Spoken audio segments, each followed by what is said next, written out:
Good morning and welcome back to the Local Vibe here at 9:30. We are talking about a really unique piece of local history. Unique may be an understatement too. There's a new museum in Mount Airy. It tells the story of Eng and Chang Bunker, famously known as the first Siamese twins. The conjoined pair spent 30 years living in Mount Airy. And joining us now with more is Tanya Jones. She is the executive director of the Surrey Arts Council. Also, we just found out this morning the great-great-granddaughter of one of those twins. Wow. So good morning to you. Thank you so much for being with us. Good morning and welcome to the new Siamese Twins Museum. Thank you for bringing us in virtually. I can't wait to see it in person. So obviously this goes through the twins' lifespan. Can you start with talking more about their early life and how they gained international fame? Sure. They were born in 1811 in a village in Siam, and they were discovered by a British merchant who actually resided in Siam and had a close relationship with the king. He certainly figured out early on that they were of interest, not just to the locals, but certainly to him. And it was a time when people with differences were showcased in the United States and abroad, and he quickly decided that he wanted to communicate with the king and their mother, get permission. This took several years, but he partnered with an American sea captain, and the rest is history. A lot of history too. We're talking about early 1800s. Tanya, first, Siam, you mentioned the country Siam. That is modern day Thailand, is that not? That's correct. Okay, excellent. We just want to clarify that too. So they were halfway around the world. How did they end up in Mount Airy, and what was their life like here?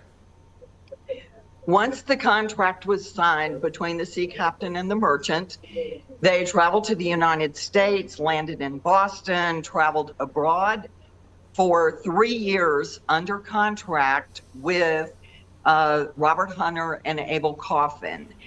And following those 3 years, they learned the language, they were very bright, and they decided that they did not want to make money for other people. They would showcase themselves. They broke the contract, and for 7 years, literally until 1839, they toured extensively in the United States, Great Britain, Europe, Cuba, Canada. They went everywhere. They were extremely well known. At the end of that period, they were tired of not having a home. They came to North Carolina for some R&R, decided it would be nice to have a home to go to instead of just the next town. And North Carolina became their home. Wow. So I'm assuming the museum takes us on a bit of that life journey for them. Can you just talk more about the experience people will get walking through? Sure. We start literally with their village in Siam, the floating market. We have a Buddhist temple that was their religion. I mean, they were obviously Siamese, they were Buddhists. Significant things brought the first Buddhist document into this country. They brought the first Thai text into this country, but it's a chronological tour through their lives. We do focus on Thai-U.S. relations because that's been a very important part of all this. The first diplomatic agreement between an Asian country and the United States occurred 4 years after they landed here, 1833, so that's a significant thing that we acknowledge. Mount Airy was invited to be a sister city with the village of Samut Songkhram, where they were born, and that happened in 2019. So you go through their lives on display, literally 1829 through their death in 1874. You see a facade of Chang's home place and a number of artifacts. You see an interior of Eng's home place and a number of artifacts. We have a pop culture exhibit because they've been used in everything from cartoons during their lifetime, depicting the North versus the South and the Civil War, and all of the many things that happened in our history during their lifetimes, but they've also been depicted recently. Number of people are doing their PhDs on the Siamese twins in different aspects of their lives, from the medical aspects to the psychological aspects to the Asian influence to the Civil War.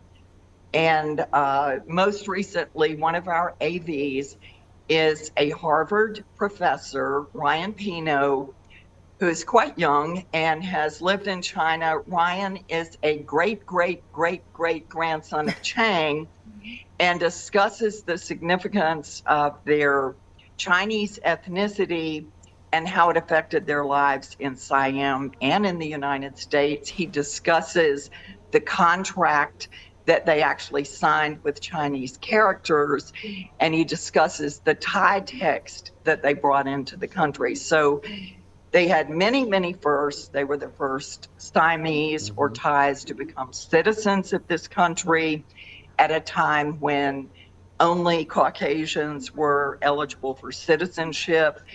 Many firsts in their lives. But you come around after pop culture, you see an image or a facade of the church, the Baptist church they helped to build. They significantly adapted to the culture, and here they are Buddhists. They marry North Carolina women who are Baptists. They raise their children in a Baptist church. They help build the Baptist church. They donate land for the Baptist church. So they very much adapted to the culture. They owned enslaved people. They had a farm. They were successful farmers. They figured out. Tanya, I'm so sorry to cut you off, but we are out of time this morning. But people can see their entire life journey, like we were mentioning, at that museum. We thank you so much for your time going over that information, and what an honor for your family to be a part of this. The Siamese Twins Museum is open in Mount Airy, located inside the Surrey Arts Council building on Rockford Street. It's open Monday through Friday, 9 a.m. to 5 p.m., and then 1 to 5 on Sundays. You can learn more at surreyarts.org/Siamese Twins.